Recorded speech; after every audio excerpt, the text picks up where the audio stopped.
My first 4 years I spent in an attic at 12 Charles Street in Boston. My mother had TB, so they were keeping me away from her. And there was one window that faced the subway when it first came out of the tunnel. So I had a captured audience for about 10 or 15 seconds when people got off the train. And I realized the window was a frame. And at night, there was one light bulb right above that, and so I'd turn on the light, and sometimes I stood there nude. Those were my first exhibitions, I realize now. And then I was brought out of the attic, and I had a very low vocabulary in Greek, because I never spent any time with other children or my mother, and they just brought up food and fed, I got to eat and so on. So they brought me to the hospital where she was dying. And she put her hand on my cheek and said in Greek, "Vasily, I want you to be a good boy." So all my life I've been a good boy, just from that memory. But the next day the social workers took me and put me in a TB sanatorium.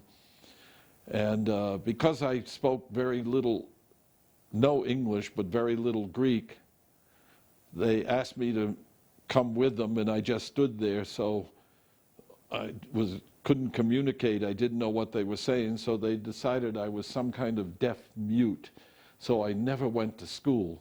I just roamed around this sanatorium anywhere I wanted, like a cat, and watched operations on lungs, got water for the bed patients that were coughing up blood.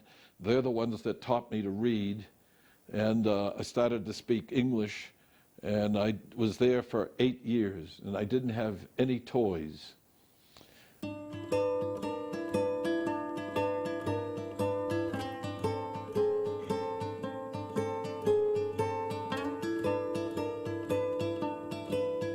I came here in New Mexico, I decided I was going to buy a whole bunch of toys from the Goodwill. So I bought a garbage bag full for $10. Took them, put them out on the floor and looked at them, and then you have to put your toys away or I'll trip over them. I have all these things, golf balls, toys, things with wings. So I glued them onto a piece of masonite and stuck them on the wall. Then the next night I heard noises. They fell off because the glue didn't take to them. And I decided, well, what I have to do is paint them with latex paint, and then I could glue the paint. So that's how these assemblages came about.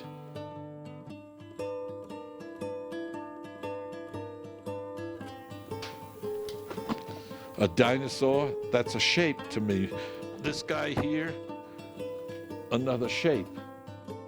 It's cubism. I repeat the same kind of shape. A horizontal here, and I repeat it there. It's repeated there. When this curve comes that way, that one curves, this one curves. It brings your eye down to go here. Remember there was a little cartoon, it was called Where's Waldo? And it would have 1,000 people on the page and one little Waldo guy that was in it. You had to find him. Well, that's what this is about. You have to look for a long time, and the more you look, the more you see. And if you look too long, you get involved in them and you can't get out.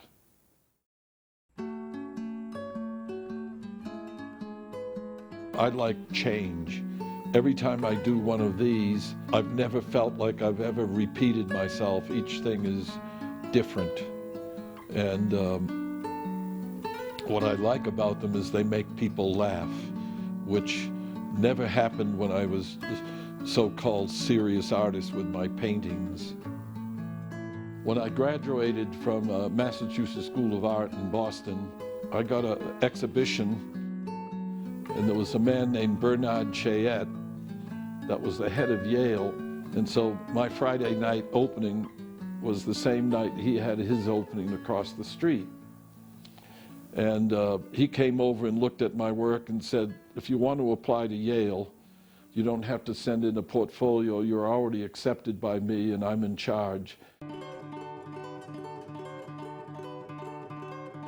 I did minimal paintings after I got out of Yale to go along with the minimal movement. And my art dealer was going to go away for 4 days, so he told me to come in the gallery and sit in the gallery on Newbury Street in Boston. And I watched people come in, and I couldn't hold them in that gallery for more than 2 minutes. They were in and out. After I saw those people only looking for a second and a half, I decided I wasn't going to do that ever again. I'm going maximum, where every place you look, there's a shape there, and the more you look, the more you'll see. A Japanese lady that I know and retired here brought her college girlfriend, and they were looking in my studio, and I heard her saying things in Japanese, and she laughed on one thing, and I said, "What did she say?" And she said, "This guy is a fucking genius," which was a wonderful feeling for me that it blows people away. And my paintings before, people thought they were okay, but it never blew people away. If you see these and you go to somebody's house and you see one, you'll know it's mine, because nobody else has this much focus. When you look at these things, it's your story. You interpret it the way you want, and each person that looks at it sees it differently. If they don't like spiders, they're repelled. If you like, I put the spider there because of the shape and the line quality, not to scare people.